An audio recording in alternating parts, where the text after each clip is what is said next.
Selamat sore Bu Tiara dan teman-teman.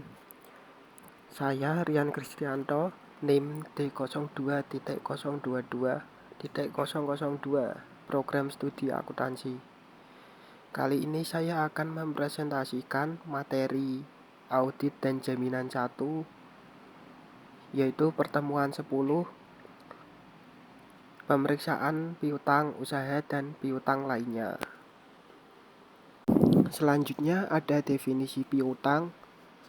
Menurut Pernyataan Standar Akuntansi Keuangan PSAK nomor 43 menyebutkan bahwa piutang adalah jenis pembiayaan dalam bentuk pembelian atau transfer, tagihan atau tagihan jangka pendek suatu perusahaan yang berasal dari transaksi usaha. Ikatan Akuntansi Indonesia dalam Pernyataan Standar Akuntansi Keuangan atau PSAK nomor 9 mendefinisikan dianggap sebagai berikut. Piutang usaha meliputi pulsa yang timbul karena penjualan produk atau penyerahan jasa dalam rangkaian kegiatan usaha normal perusahaan. Selanjutnya, definisi piutang usaha dan piutang lainnya.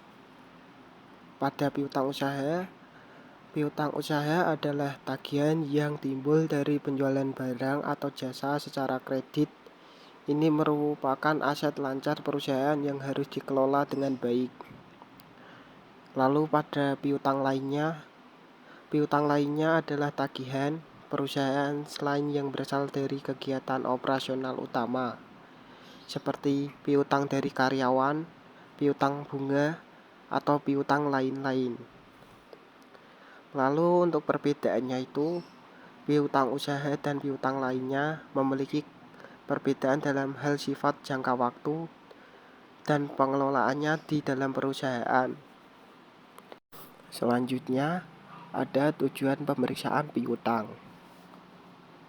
Yang pertama itu memastikan akurasi, memastikan bahwa saldo piutang yang dicatat akurat dan mencerminkan kondisi piutang yang sebenarnya. Lalu yang kedua itu meningkatkan kolektibilitas, mengidentifikasi piutang yang bermasalah dan mengambil langkah-langkah untuk meningkatkan upaya penagihan dan pemulihan piutang. Lalu yang ketiga itu analisis keuangan, menghasilkan informasi yang dapat digunakan untuk analisa keuangan dan pengambilan keputusan manajemen. Kemudian selanjutnya itu lingkungan pemeriksaan piutang. Yang pertama, identifikasi jenis piutang. Memeriksa secara menyeluruh apakah seluruh jenis piutang yang ada telah dicatat dan dilaporkan dengan benar, termasuk piutang usaha, piutang lain-lain, dan piutang khusus lainnya. Lalu yang kedua itu konfirmasi saldo piutang. Melakukan konfirmasi saldo piutang kepada pelanggan untuk memastikan keakuratan dan keberadaan piutang yang tercatat. Lalu yang ketiga itu penelaah umur piutang. Menganalisis umur piutang untuk mengidentifikasi piutang yang sudah jatuh tempo dan berisiko tidak tertagih. Dan yang terakhir, keempat, kecukupan penyisihan piutang. Menilai kecukupan penyisihan piutang tak tertagih yang dibentuk manajemen untuk mengantisipasi potensi kerugian. Kemudian ada prosedur pemeriksaan piutang usaha. Pemeriksaan piutang usaha meliputi serangkaian langkah sistematis untuk memastikan keakuratan, kepatuhan, dan kualitas portofolio piutang perusahaan. Hal ini penting untuk mengidentifikasi potensi risiko dan mengambil tindakan korektif yang tepat. Yang pertama itu ada identifikasi, yang merupakan mengidentifikasi akun-akun piutang usaha dan rinciannya. Lalu yang kedua itu verifikasi, memverifikasi keabsahan dan ketepatan percatatan transaksi piutang.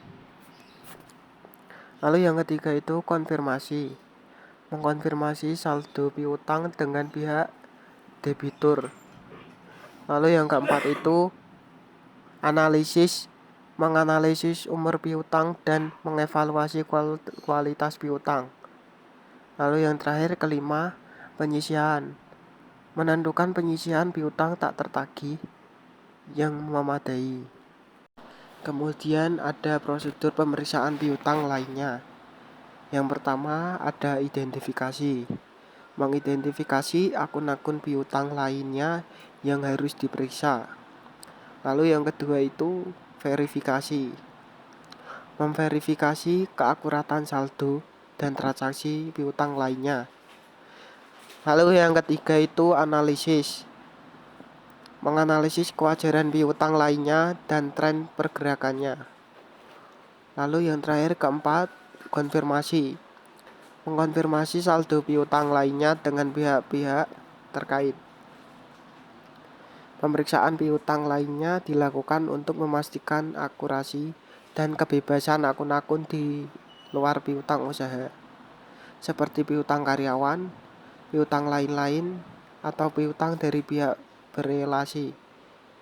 Prosedur ini mencakup identifikasi akun, verifikasi saldo, analisis tren, dan konfirmasi kepada pihak-pihak terkait untuk memastikan kewajarannya. Kemudian ada analisis umur piutang.